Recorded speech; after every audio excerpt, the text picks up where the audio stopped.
Tā, puiši meitenes, laba diena visiem. Nu, šodien uznāca lietus stila mājā. Nu, redziet, kā ir. Nevaru nekādus daudz darbījus padarīt. Nekā daudz nevaru padarīt, jo kas notiek. Visapkārt mākoņi un sāk līt. Smidzinoši lietus. Un... Tātad, ko ātri gribu pateikt, jaunā tēma ir par draudzes mājām vai ēkām. Es sekoju līdz tādam Born Again Barbarian, jā, tāds viens džeks no Amerikas. Un laikam Menas štatā dzīvo. Tur kalnains apvids un mežains baigi smuki, ja, kalni meži, cik es saprotu.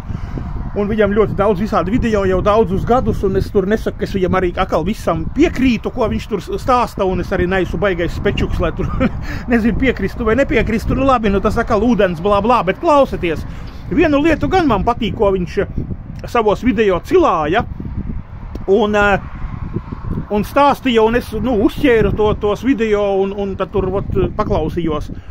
Viņš saka, ka nekur Bībelē, visā grāmatā, un ir īpaši jaunā derībā, jaunajā, ja, nekur nav rakstīts, kad ticīgajiem, jeb runa ir par draudzes ēkām, par mājām. Un viņš viņu dažādos šķērsgriezumos, jeb rakursos apskatīja, ja. Vienu no tā, ka viņš apskatīja, kad, piemēram, ja tu tur, tā kā tagad ir pasaulē, reko visādas milzīgas tur draudžu ēkas, tur mega Amerikā church, tur tādas hektāriem lielas un kas viss, ja. Redziet, pirmkārt, tev ir kaut kādas tur stāstīja saistības pret valsti, tev visādi kaut kādi tur, nezinu, jāmaksā, kas tur nodokļi, zemes nodokļi, nezinu, var sakot, tu tur esi jau ar valsti saistīts, ja? Tu esi ar valsti saistīts, jau tu esi ietrinies vai iepinies, un tu jau esi jau ar valdību, jau, tiklīdz tev ir kaut kādas baigās šitās draudžu ēkas. Otrs ir tas, ka tās draudžu ēkas atkal ir jāuztur. Un, protams, ka tad kāš ticīgos. Jo kā mēs redzam, ka Bībelē nekāda desmitā tiesa jaunā derībā nav. Ja? Jaunā derībā nav nekāda desmitā tiesa. Un vēl vairāk es skatos dažādus arī tur krievu, kristiešus, blogerus, kuri ar tur interesanti runā un stāsta, kad, un neesmu es tur baigi varbūt tik tālu vēl ticis un visu iedziļinājies, bet viņi ar rakstvietām parādīja, un tad tas jaunā derībā ir, kad dažādas draudzes Pāvila laikā viena otrai sūtīja naudu, lai uzturētu ticīgos. Šobrīd sanāk kā, skatieties, kas notiek Latvijā. Visi savāc ziedojumus, ja? Visi savāc ziedojumus. No ziedojumiem, maksā tur par telpām, ko tur par īrēm, par būvēm, par celšanām, par blā, blā, blā, ja? Tad kaut kādas tur algas rekumācītājiem, kas arī nav bībeliski, ja? Kas nav, jo arī apustulis Pāvils strādāja, kā tur teikts, atkal vienu dienu es klausījos pareizos večus, kas atkal stāstīja, un to Bībelē var izlasīt, ja? Kad viņš strādāja tur dienām, naktīm un kopā ar kādu tur vēl un kas un visu un šuja tās teltis un nekur viņš nebija. Kāpēc man nesen arī video, kāpēc apustulis Pāvils nenopirka ne zirziņu, ne ezelīti, ja? Tāpēc, ka Rostislavs atkal no kanāla od sotvorenie do otkrovenie, ja? Ebrejiņš Rostislavs nesen atkal pateica, ka viņš norasīja laksvietu, kurā viņš parādīja, kāda bija Pāvila attieksme pret naudu, ka viņam tur kaut kādi uzticēja, ka viņš nesa to naudu, es tā smejos trīcošām rokām uz to, nezinu, no Korintas uz Efesu vai otrādi, kā piemēru, ja, lai tikai nepazaudētu, nezinu, neiztērētu ne centa, viņam deva kaut kādas naudas, bet viņš nenopirka, iedomājieties, viņš gāja ar kājām, viņam nebija ne ezelītis, pat ne zirdziņš, ja tai laikā iespējams, ka varēja, ja viņš tur būtu teicis un pateicis, un prasījis un pieprasījis, es pieļauju domu, ka viņam būtu cilvēki to darījuši un devuši, bet viņš tik atbildīgi, saprotiet, pašupurējoši, vai kā lai saka, ziedojies Dievam, Dieva darbam un citiem ticīgajiem, ka neko nepirka, netērēja un tajā laikā vāca ziedojumus ticīgajiem ja, kur vienā draudzē švakrāk viņi bija tur vāca priekš otras draudzes ticīgajiem, ne priekš mācītājiem, šiem visiem ganiem, vadoņiem, ja. Šobrīd aizie apsties Ozoliņkevičiem algas, Gleškēm algas, tur noteikti Parijanciem, tur algas, visiem algas, ja. Jūs saprotiet, tad nav nekādas draudžu ēkas, jo Bībele ko mums saka, kas ir draudze? Draudze ir ticīgo kopums, ticīgie. Draudze nav ēka, ne no akmeņiem celta, kā Dievs teica, ja mēs visi esam, Kristus ir stūrakmenis un katrs ticīgais uz Kristu ir maziņš akmentiņš šajā garīgajā tādā ēkā. Tāpēc nav nekādas ēkas mūsdienās no Dieva, ja.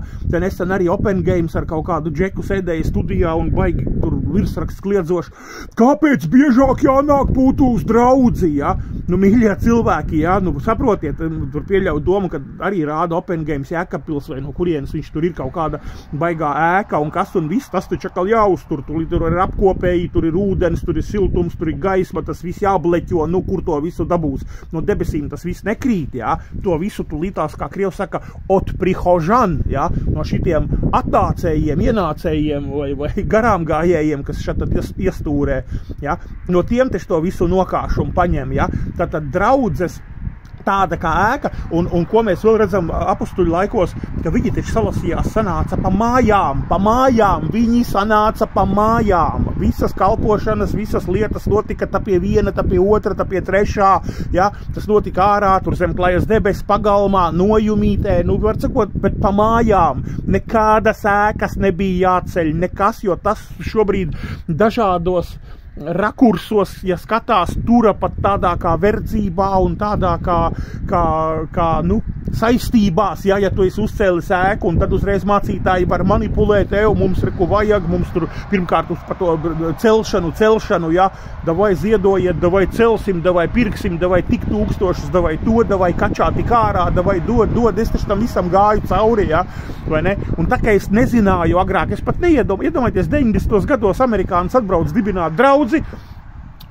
visi salasās kaut kādā tur klubiņā, pēc tam vēlāk rodās doma, ka vajag pašiem tur nopirkt Jelgavā 4. līnijā kaut kādu tur kultūras namu rajona, vai kas viņš skaitījās, un tur vāca naudu un pirka un darīja, un beigās nopirka, un tad tur bez remonta, un visi gājām strādājām, un demolējām iekšas, un remontējām, un tur investēja, ja. Nu, es vispār nezināju, ka tas nav no Dieva, ja. Nu, iedomājieties, likās, šitā, ka viss jā. Un ja tu te atkal ir tas moments, ka kāpēc paši nelasam Bībeli, nestudējam, neanalizējam, ja? Kad akli uztacamies Open Game'iem, ko viņš tev atkal te vienu dienu 4 soļi, kā izdarīt šito, 7 soļi, kā izdarīt šito, tur 8 soļi, kā izdarīt vēl kaut ko, ja? Tu pats esi lasījis, tu pats esi studējis, tu pats esi ņēmis rokā Bībeli, veltījis laiku, lai vienu dienu aiziet uz Open Game'am un pateiktu vecīt, kā saka, iemestu cimdu sejā, kādreiz šitie džentelmeņi vai kas tur darīja, kad iemeta cimdu sejā, to es tā garīgi runāju, kad tu vienu dienu aizietu viņam pateikt, klausies, veco zēnu, ko tu te mūs ļečī par kaut kādu draudzes ēku, kad parādi man lūdzu jaunā derībā, kur ir draudzes ēka paredzēta, ja, kur ir baznīcas, es runāju arī par visām katoļu, luterāņu, šīs celtnes, šīs ēkas, runāju par, saprotiet, visu kontekstā, visādu konfesiju, ja, ēkas šādas cilvēku salās, kur sanāk kopā, nav no Dieva, viņas nav bībeliskas, jo jaunā derībā par tādām nekur netiek nerunāts, tad Jēzus būtu arī pamācījis un pateicis, cik gara, cik plata, būtu mācība, būtu skaidrojums par to.